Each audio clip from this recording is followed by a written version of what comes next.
Welcome back. Now, one of the ways that you get more people to view your content is to get them to subscribe to your channel. And of course, they can come to any of your videos and subscribe to your channel, or they can come to your channel page and then they can find the subscribe button.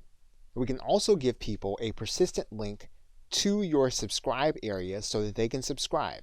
So what you're going to want to do is you're going to want to go to your channel button and get your channel address.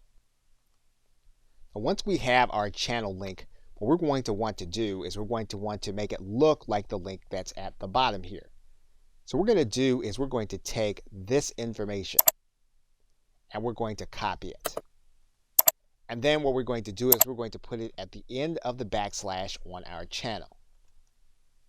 Then what we're going to do is we're going to take this entire URL, we're going to copy it, and then we're going to distribute this to those whom we want to subscribe.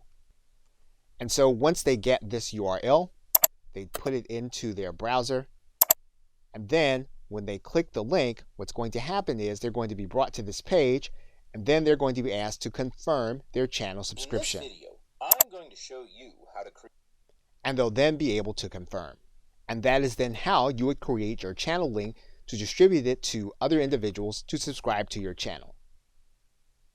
Okay, so with that, thanks, and I will see you in another video.